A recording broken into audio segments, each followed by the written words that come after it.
Good day, my fellow Americans and good people of the world. Today, I would like to address you in regards to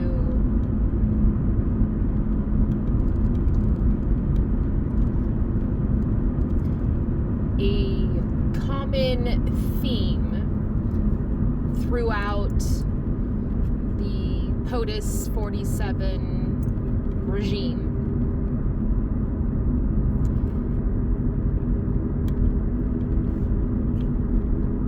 As I see it, it pretty much distills and boils down to one very fundamental truth.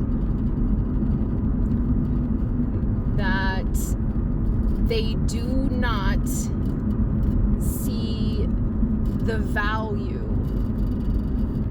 of others. They only recognize the value in those that they are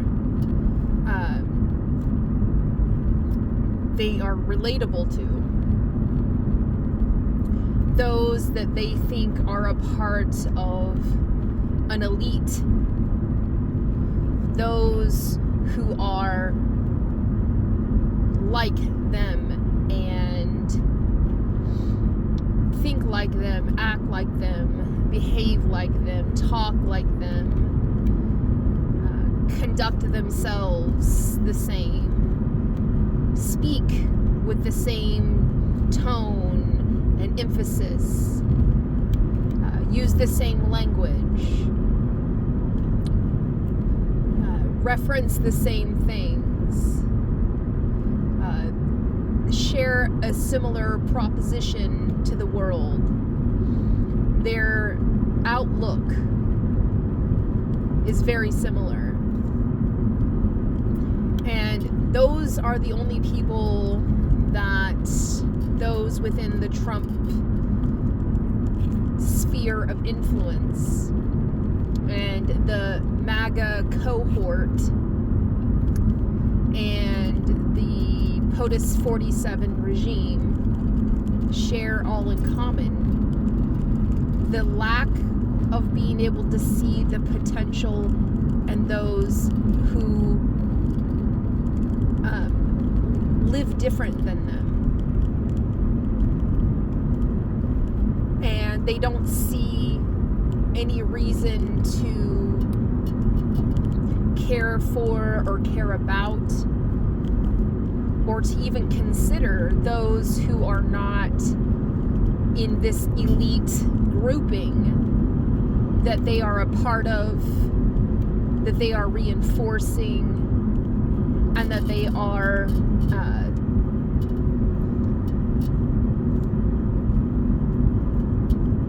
reiterating.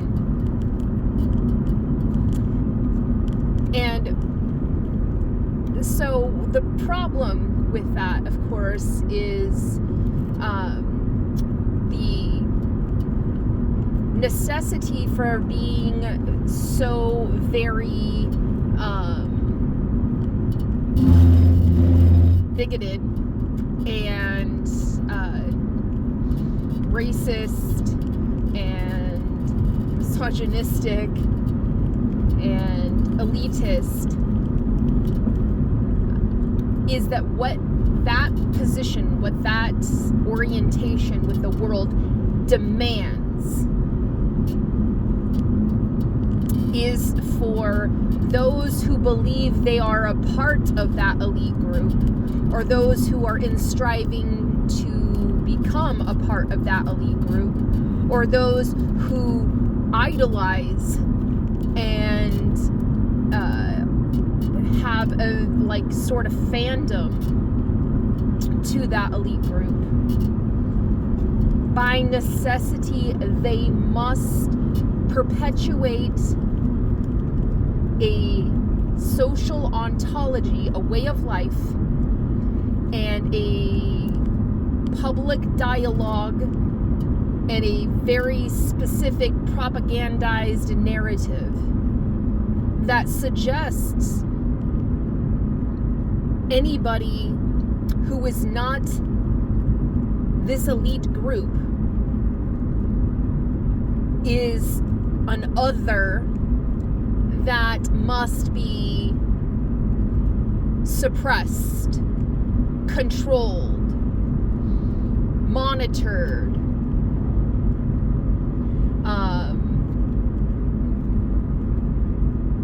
investigated, constrained, and in some way or another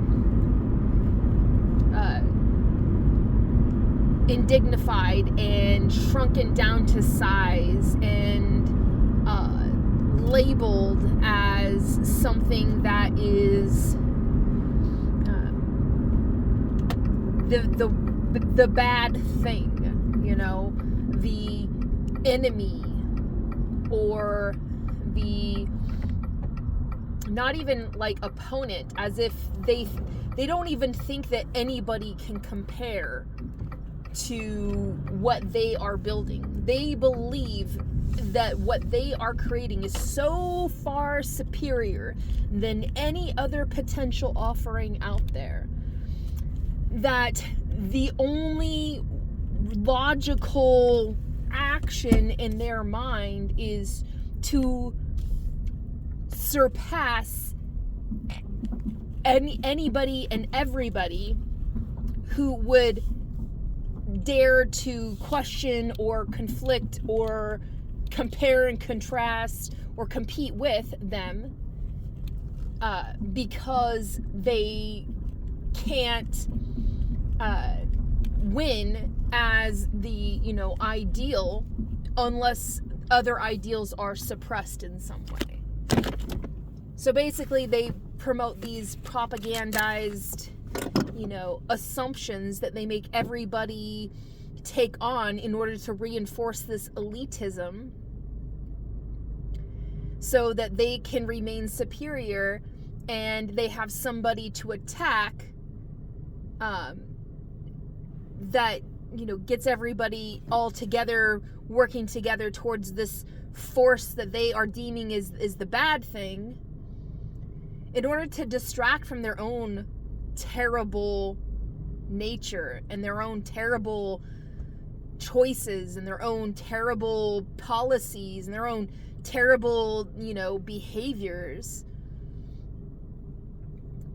And the problem with this sense of superiority that they have is that good and decent people are caught up in this otherism and are turned into victims of circumstance, where these people, all they need is to be cared for and cared about, and they can do amazing and wonderful things in the world, actualize their fullest potential, and they can do amazing things to benefit, you know, their communities and their families and the nation as a whole and the world in its totality. But if a regular everyday person doing what's just, fair, reasonable, and right can ascend to do good, and for that to become this, you know, rising model in society that says, look, you can do the right thing and you can be a good person and you don't have to play on notions of fear and you don't have to play superiority, and you can do things that actually benefit everybody and doesn't disadvantage anybody. People like Trump, the Trumps and the MAGA cohort and the POTUS 47 regime need the good people of the world to be suppressed and villainized or victimized so that they do not rise to the occasion to show the world how much better things are when we are not allowing the elitist type people to rule the day.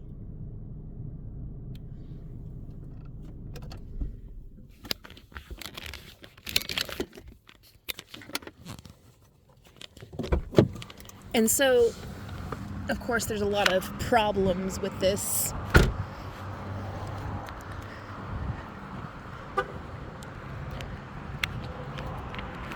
Mainly being that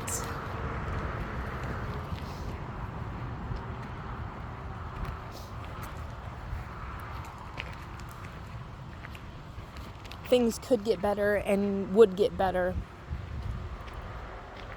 if only we had enough support for good people who want to make a difference in the world, want to make America a better place.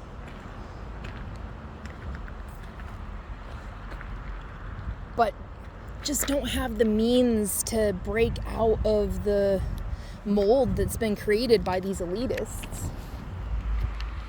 And to be able to get their voice heard despite all of the noise and all of the assumptions. You know, it really bothers me in a way that my soul print alignment says that this is something that I'm called to help to to solve for this problem, because of the fact that this, elitist paradigm that's being forced upon the world, it's not the way things are. These are not facts of life. It's this, illusion that has been created.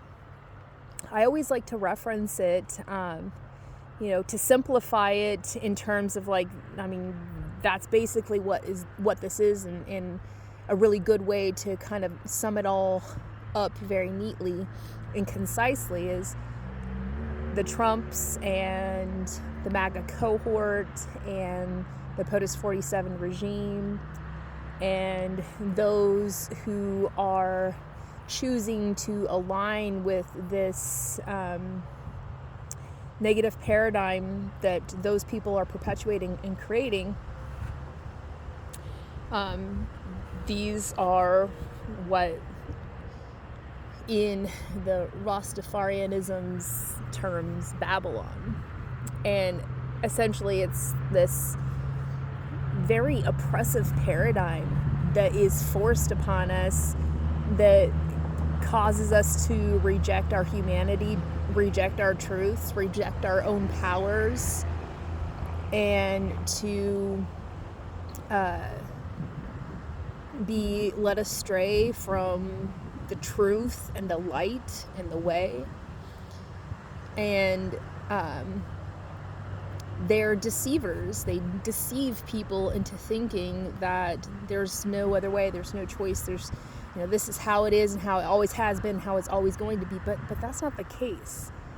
That may be what is the prevailing narrative in the mainstream, but that's not the reality of things as they are. They're things as these people make it out to be, because they need you to believe that's the way it is.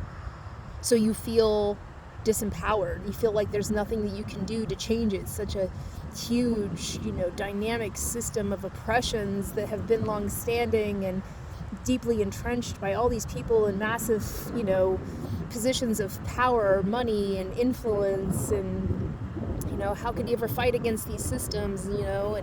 And so people oftentimes just say, this is my lot in life. It's not a lot, but it's my life. And they kind of resign to the situation and they give up.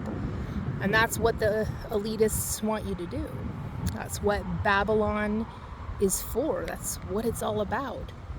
Because when they create that paradigm, they weaken the power of everyday individuals and prevent those people from rising to the occasion to prove that there is a better way, and that the goodness that lies dormant within so many people, all it takes is the right spark to bring it out in them, and then they can do incredible things to improve the situation, the human condition.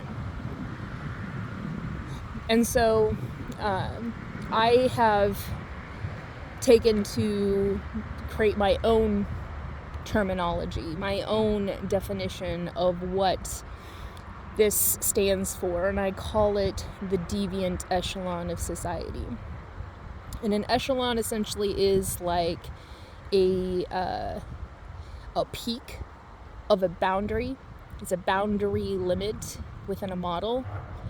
And none of my models are hierarchical. All of my models are dynamic. They operate within a spherical construct. And so there's alignments, there's orientations, there's degrees, there's angles, and these sorts of things, but there is no greater or lesser than.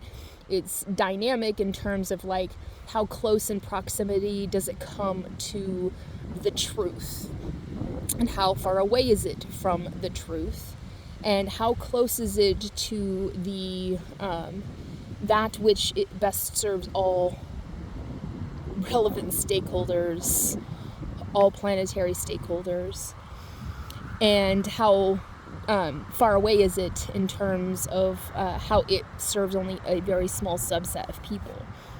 So the deviant echelon is the upper maximum of a certain type of boundary that says that this is how you define and delineate that which is working so far away from the best interest of all planetary stakeholders, working so far away from that key core concept of what I like to call eudaimonia, which is essentially everybody gets to live the good life and be well. That they model that, and there's many points of relative points of relation and causation that make up the structure of that defining delineation of what is the deviant echelon of society. But it is a broad and general categorization by which many people who are in the MAGA cohort and the Trumps and the POTUS 47 regime fit in to that model and that frame almost exactly. There are so many different points of relation that orient them into that, that it's as if a finer model couldn't have been created to distinguish those who deviate from what is in the best interest of everyone. And I contrast that with another echelon I call the criterion echelon of society. Again, this isn't hierarchical, there is no greater or lesser than, but the criterion echelon is a standard. It is a baseline, fundamental, first principles standard by which it says everyone should live in accordance with this echelon. Because here is where we are all working for mutualities of mutual interest, mutual respect, and mutual service. And because that is so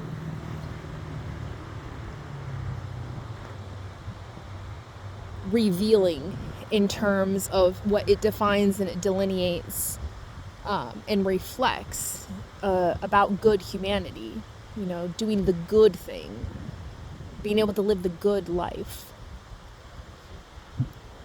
It orients within what is just, fair, reasonable, right. It orients with the truth.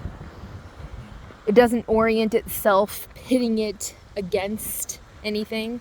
It actually orients itself to say, we are standing as a stark contrast to what the deviant echelon is.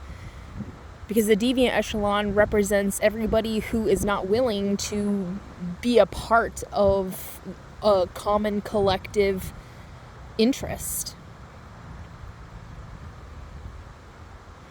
And it gives a definition and a delineation of like where we have to stand as individuals and as a collective in order to define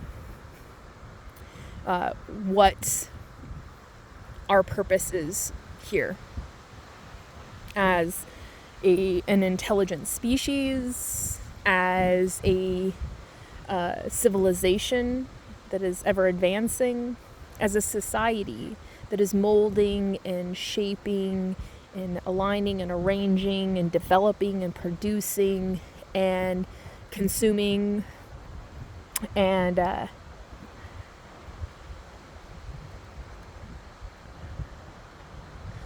participating, what we all are responsible for in terms of showing up and being a part of this, in order to make sure that we define that standard as the bar that we raise up for everybody to get to, the bar by which everybody can lift themselves up to, and the means by which we can actually build a scaffolding for people to do that so they can level up at life and achieve what we deem as social mobility. And it represents how the world works for 100% of the people here. How it does it without ecological offense. How it does it without the disadvantage of anybody. How it does it in such a way that doesn't leave anybody behind or keep anybody behind. And how it does it in order to make sure that everybody lives the good life. And that contrast is much more realistic in terms of how to orient ourselves than what the deviant echelon does in terms of playing otherisms. Otherisms require there to be, an enemy, a foe, a bad guy, an irredeemable person that must be attacked and must be disempowered and must be, rejected and denied and not believed. Whereas where the criterion echelon says it's like, this is the standard, this is how we know what represents the model of good humanity. And when you're not in alignment with that, you're not a bad person. You're not an enemy. You're not even an opponent. This is an exploration, guys, not a competition. What you are is somebody who needs help to be able to come into the light of awareness to see, what the criterion echelon's all about. It's about making sure that nobody gets left behind. We don't want to leave you behind. And while there may be, this rigged system of elitism in the deviant echelon where people have a lot of money, power, and influence they've amassed in schemas that are rigged to the favor of a few, those people are getting left behind by those who are making quantum leaps in terms of their spiritual awareness of just the basics of mindfulness that say, we're all in this together. Everything is connected. And that we have to have this common sense relationship with one another that is a mutual relationship of mutual benefits, mutual respects. Understand that we have to work together towards mutual interests. Otherwise, we're pulling ourselves in so many different directions that it actually prevents us from progressing. It prevents us from achieving, those things which we are in striving for. it helps us from it prevents us from seeing beyond what we are experiencing now, so that we can't, reach, the next level. What is the concept that many people talk about in terms of civilization's development, and the, suggestion as to why we haven't seen aliens yet or whatever, is that there's some sort of great filter. And the question is the great filter behind us, and that we are, on trajectory set to be able to advance so far that we could become a, starfaring species. And if that is the case, then the likelihood of there being intelligent life out there that is a species different from humans would be more likely. And that if the great filter is ahead of us, that we are probably not in a very good position to survive for very much longer. And that the existence of life is probably so very unique and precious. And the reason why civilization doesn't make it is because, well, look at the way things are right now. And we're all infighting, We are constantly on the verge of nuclear war. We're constantly on the verge of a new sprung up conflict from, years of hatred that has been festering and cultivated and proliferated. The chances of us surviving long enough to advance ourselves are very minuscule. And the filter that is ahead of us in that scenario is one that says, are we going to be able to wake up to the realities of things as they are, somehow pull ourselves together, get our act together, and do what is necessary to set things right, so that we have the strongest force for good to get us through that filter, to be able to push beyond the limits of what we now know as in the realm of potential experience. And I don't know whether or not that argument is, a good one to have or not. But in my opinion, that if there was a filter, it's definitely ahead of us. But I don't think it's very far ahead of us. I believe that we are on the cusp of that. And we have a choice to make now, to either diverge from the path of a continuing spectacle of negative outcome consequences, which is this filter, like a sieve that is preventing all of the things that we need to carry forward in order to give us the best chance for survival, are being caught up and caught in these traps of society that are holding us back and preventing us from seeing and moving beyond. And we need to cut that filter. And we need to start creating a new filter, one that filters out the negative things. And not necessarily filter in a sense of like preventing these things from, getting past a certain point or something like that. I think that is a negative use of energy. I think it's divergence and moving in such a way where energy naturally flows in the direction of better outcomes. That we choose a path that is a continuum of an imperishable world peace that helps us to move in the direction that serves best interest of everybody, and gives us the best chances to carry forward all of those things that are going to be necessary in order to make sure that civilization does advance on a continuum of outcomes that we would actually want to experience. And so you can see, hopefully, with all of that, the reason why it bothers me so, that the deviant echelon are those who are in the positions of government of America right now. I am not a world scholar. I have not experienced the world like others have. my knowledge and my wisdom of anything outside of America comes from books and conversations and from learning about history and diving into understanding the various religions of different areas and the geographies of different areas and these sorts of things. But I myself have not had those lived experiences. I have only ever lived as an American.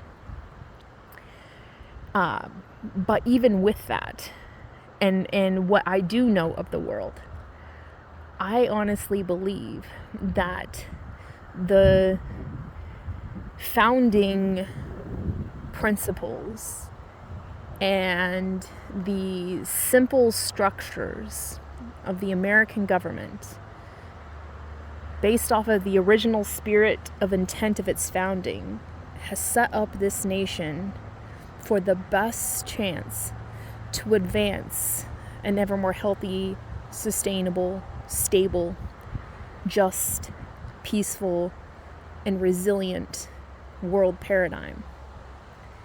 What we can truly define, delineate, and distinguish as the free world.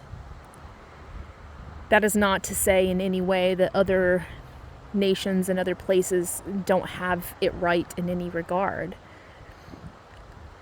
I believe that there are many different models and many different approaches that work really well, especially for the dynamics of those particular areas.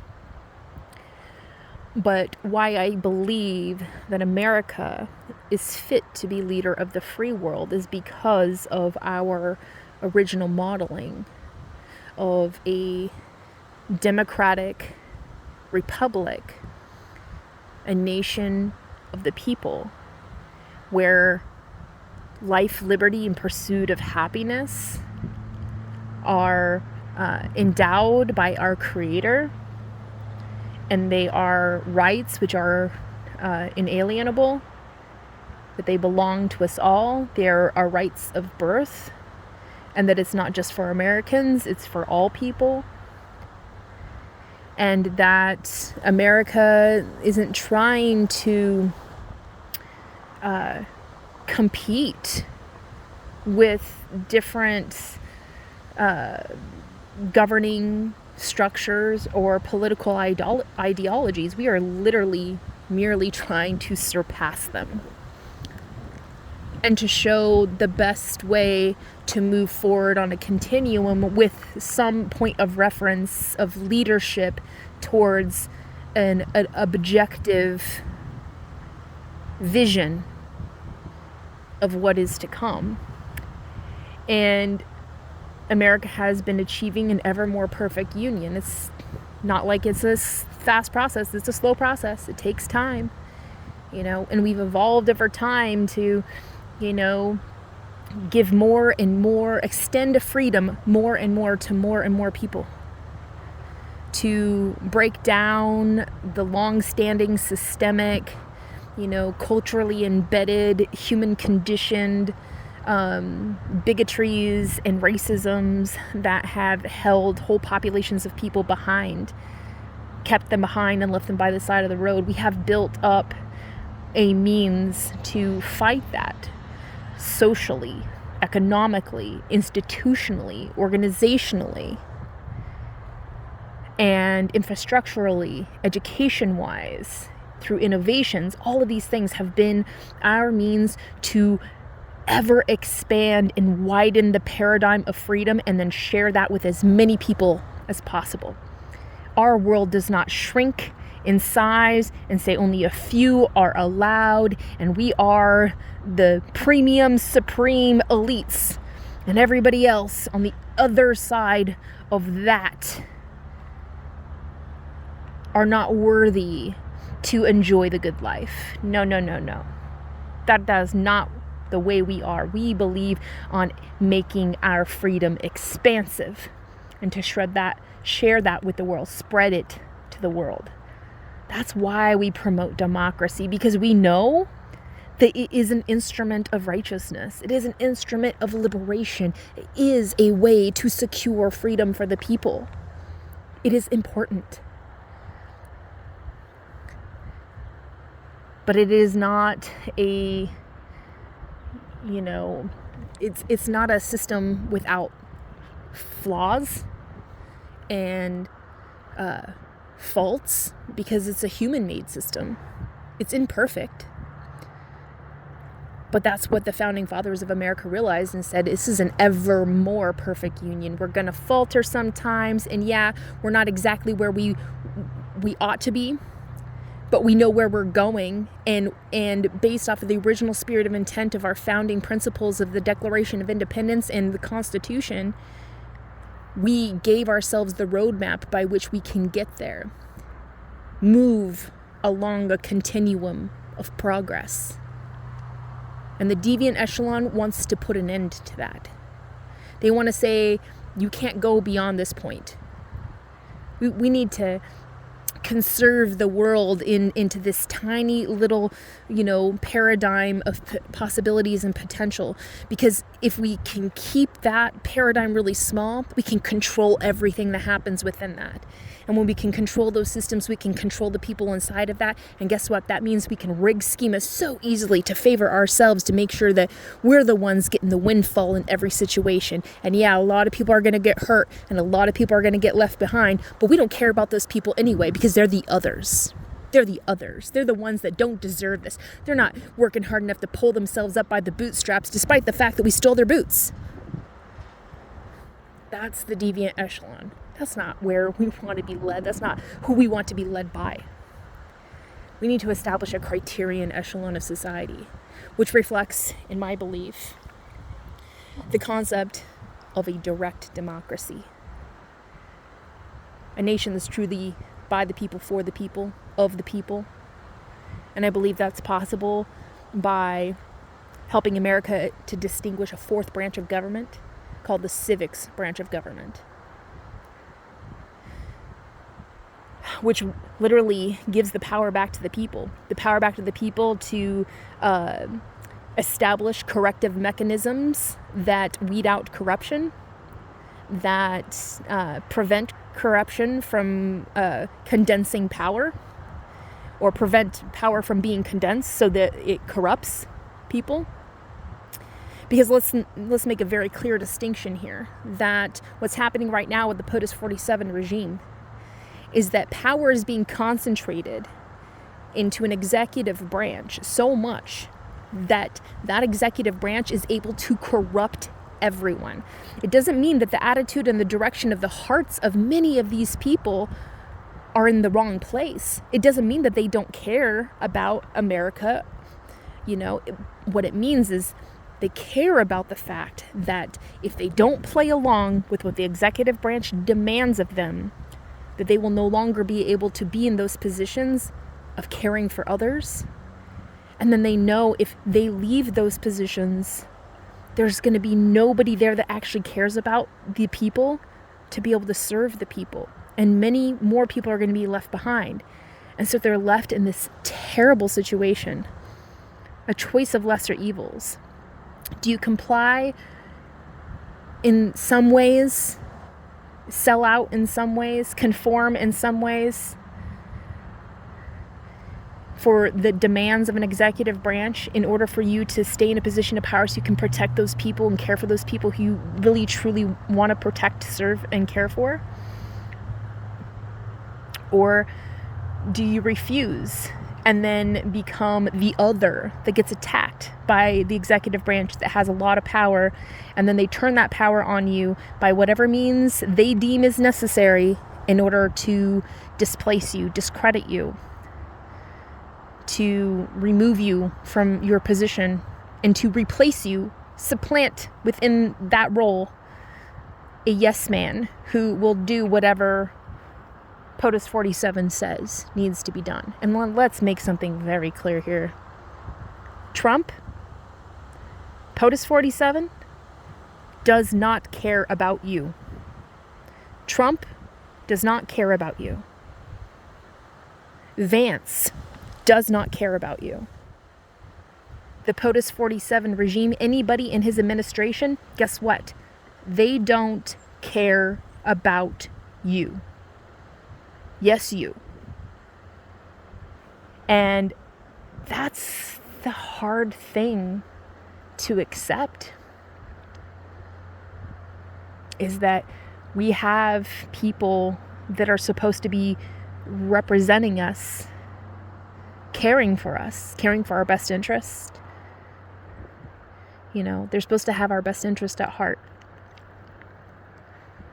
And instead of caring about you, your wants, your needs, your worries, your concerns, your fears, your uncertainties, your doubts, you know, your struggles, your shortcomings, instead of having people that care about those things to listen, care to make a difference, care to improve your life, lessen your struggle, you have people that are there and they know, I don't have to actually put any work in. I don't actually have to do anything. All I have to do is be willing to sit for 3 hours straight in front of the president and praise him for how great he is. Thank you so much for the privilege of just being able to sit here in front of you and, you know, suck up to you and whatever else. That's all I have to do. I don't actually have to do any work. I don't actually have to care for anybody. And I'll still draw a paycheck, you know, that the American public has to pay for through their taxes. And I will still get to have the prestige of the role and all of the perks that come with it, you know. And yeah, I'll be able to just take some perks that were never really there and aren't really mine, but nobody's going to stop me. Why? Because, well, in the POTUS 47 regime, gloves are off, no holds bar. It is literally, you know, a free-for-all hellscape. You have people like the, you know, Department of Homeland Security, who has positioned herself in a role where she doesn't have to pay rent, and she's living in a dwelling rent-free that is traditionally not assigned for a person in her role. And she's claiming it's some sort of like, you know, safety issue or whatever. But, you know, if there is a safety issue, it's because she brought it on herself. Because she is dehumanizing people in order to justify doing violence against them, doing violence on their personhood, violating their rights. And then let's go right back to, you know, as corrupt as that is, let's go back to the concept of the POTUS 47 regime is eroding human rights. They're eroding civil rights. They're eroding your voting rights. They are eroding your right to dissent. They're eroding your right to free speech. Yeah, you may be able to say terrible, god-awful, horrible things. You may be able to perpetuate lies and conspiracies, and nobody stops you from doing that, because that's exactly the type of rhetoric that this president and this government wants to hear. They want that propaganda because that's how you suppress the people, is by keeping them ignorant in those ignorant states. But you don't have the freedom to stand up to the president and say, I'm calling you out on your bullshit.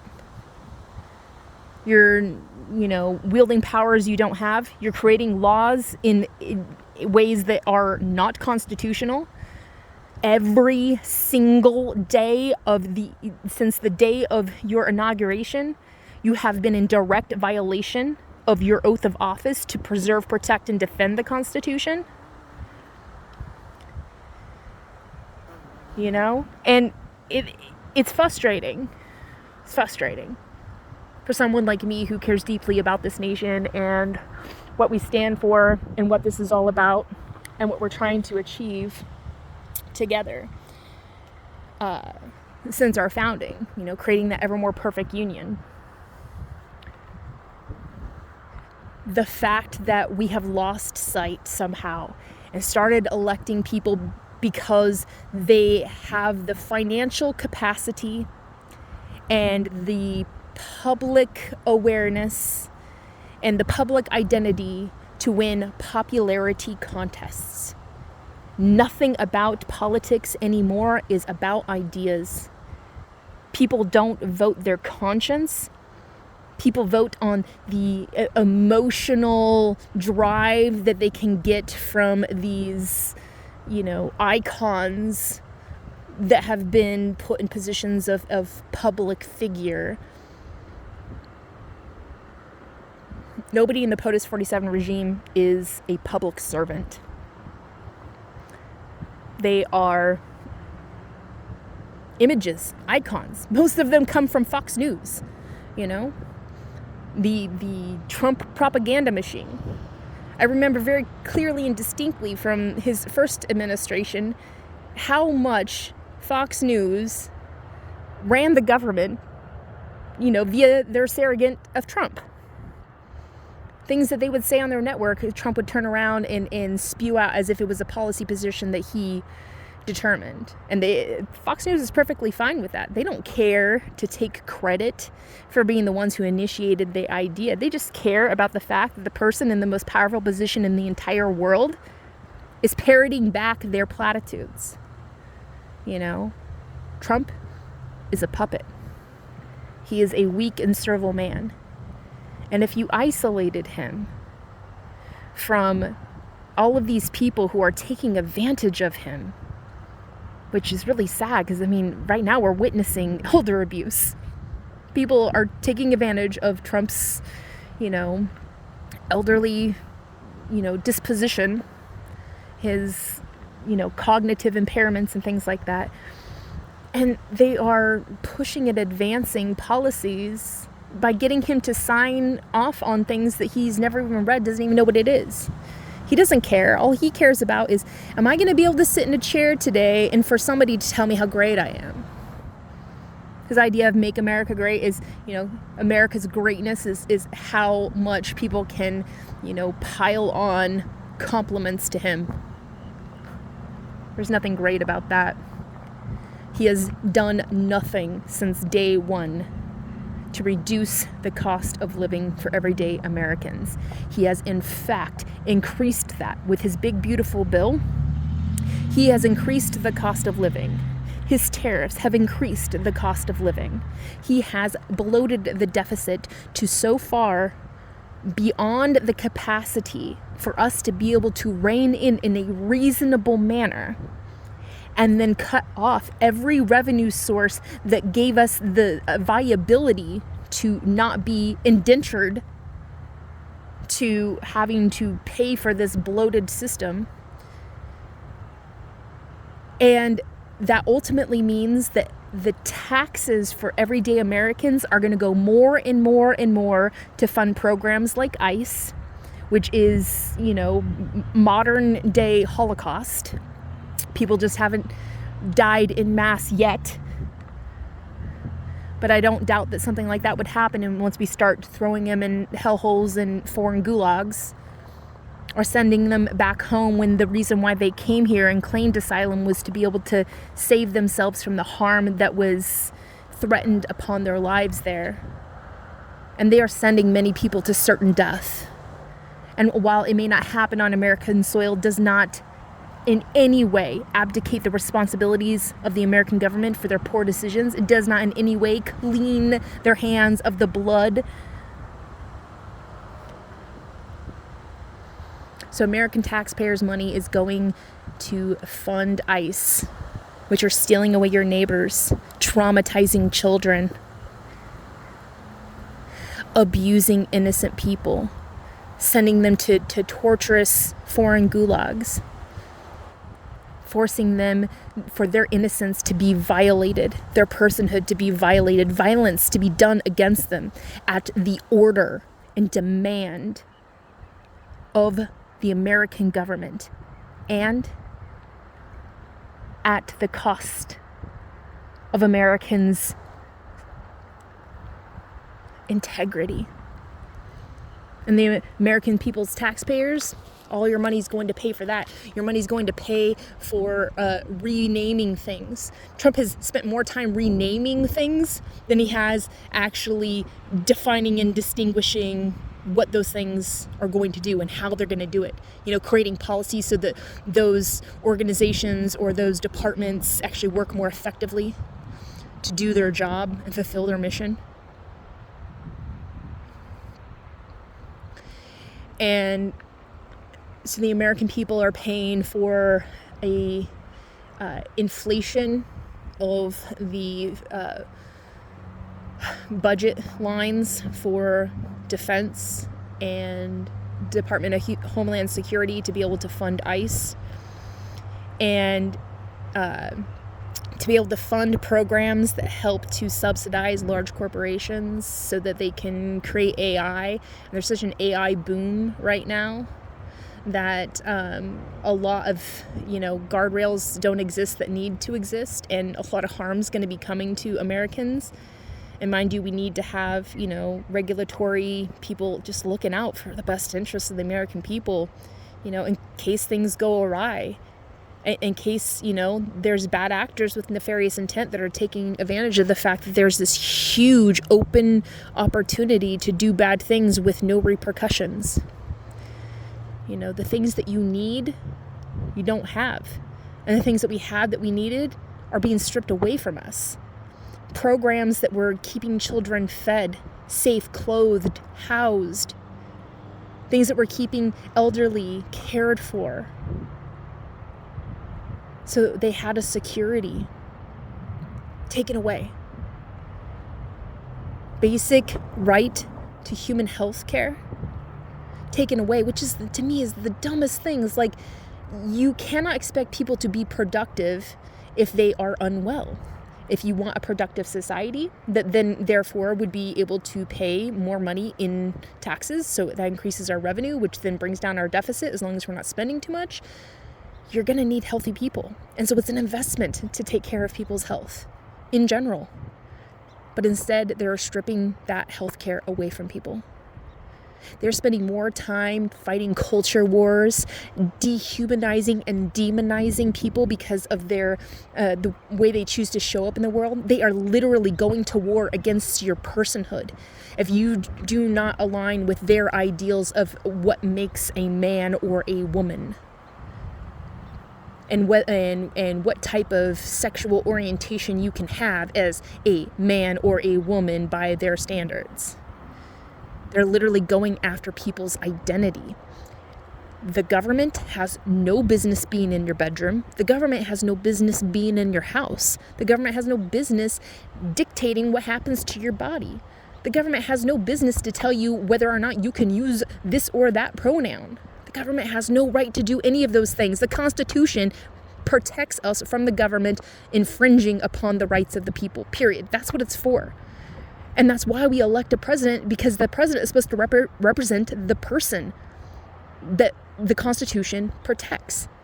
And they are saying, I'm a regular citizen like you, and you are electing me as president because as a citizen, I too want to preserve, protect, and defend the Constitution because I know that protects your rights as a person. And I believe that's in the best interest of a nation, to make sure that every person counts, every person matters, every person is respected, every person is cared for, every person has, the basic, bare necessities of life. Everybody's safe, fed, clothed, housed, has water to drink. And that it does not have to commit their entire lives to working. We are not slaves. We are not meant to be slaves. And we have the capacity, and that's what government's supposed to do, is to liberate us.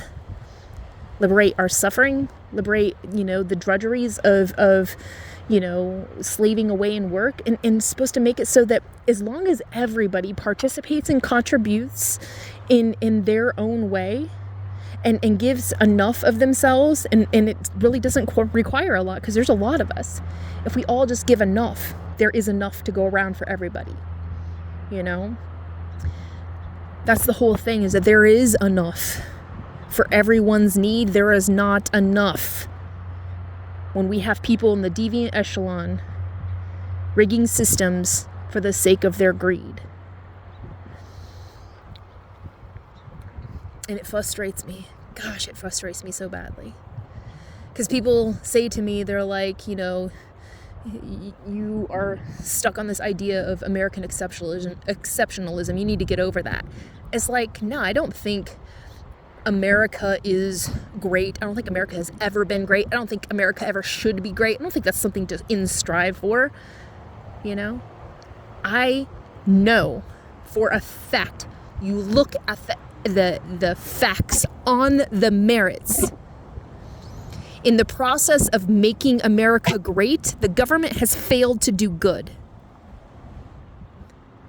I want America to excel beyond what we're capable of now. I want America to represent the free world. I want America to establish a criterion echelon of society to make sure everybody lives the good life, nobody gets left behind. These are worthy, noble, virtuous causes. It is a purpose that is something that everybody can get behind, because it's not denying or rejecting anybody anything. It is simply saying that in order to achieve a criterion echelon of society, we need to make sure that there's not too much excess in ways that are, overburdensome or too greedy. It's the basic things of, don't commit the 7 deadly sins, right? Everything in moderation, or what I like to call comfortable conservation. And then understanding that we earn the opportunity to go beyond what we right now deem as comfortable conservation once we innovate the problem of expansion out. Once we solve for the problem of growth and development in certain ways to the point where it's not going to exceed our planetary boundaries or the boundaries by which we can have a stable society that operates, with positive synergies. We can innovate to solve for those problems that liberate us, help us to take risks for higher things. We can do all of those things, and that's what we should be striving for. But in the meantime, so we don't go in excess in one direction too far or the other, we need to establish a comfortable conservation. And our job is to expand the boundary of that comfortable conservation. Not to ration ourselves, and to hold everything in some, way that is, overly conservative to the point where, we can't deviate from, this in this way. It's like, but can we? We might be able to. What's your argument in the logics that says you can't? Where's the proof that we can't do things different and make things better in the process? That's what we should be having debates about in the public stage. That's what the narrative should be. That's what the President of the United States should be leading the conversation with. It's like, hey guys, we found this boundary limit that we reached, what we had said before was, the delineation and definition of what is possible in this area. But we want to know what we can achieve going beyond that. And so we're considering new ways to approach this. How might we solve for, the uncertainties that could lie ahead going down this path? What might we do to help shore up our weaknesses and make sure that nobody gets left behind in any pitfalls, as we, shift and, merge into this new trajectory, this new pathway, How do we make sure that, nobody gets kept behind, nobody gets left behind, and call to service the American people to find the answers and the solutions. And don't expect that it has to come from, the capitalism, system as it is. We need a proper capitalism that says we're all trying to achieve specific outcomes together. We are trying to achieve welfare and stewardship together. And so however you can positively contribute and participate in that, bring it on. And if you need help to launch your ideas to get it done, we should have structures and organizations that are made for startup opportunities for people to advance those sorts of things. I liken it to reimagining the World's Fair and let it happen every month in every state in the nation. We have a World's Fair of sorts, in America. And it's where everybody gets a chance to bring their biggest, brightest, and great ideas, kind of like how they do the X Prize. It's like, here are the problems that we're facing right now, and how might we solve for them? Go. And then just let people bring their ideas to the table. It's like a science fair, And then it's the best ones get advanced, and they get an opportunity to build out their projects, America investing in that sort of thing, it would inspire so much of our human ingenuity to go towards constructive things instead of destructive things. That's the thing about the deviant echelon. They're so focused on destroying what we've built up together as a nation, destroying, systemic scaffoldings that we've created to overcome systemic oppressions and racisms. They're breaking all of those things down because they need you to not have a ladder to level up at life. They need to dismantle anything that might be able to equate to social mobility, because they need to limit the amount of people, because their little pinnacle at the top of where they've created themselves in how they designed it, a hierarchy, they need there to be many people at the bottom, because it takes many people oppressed in order for them to be able to succeed at their superiority. And I'm not okay with those outcomes that they create. America has the opportunity to do amazing, incredible things. I see the potential in Americans every day.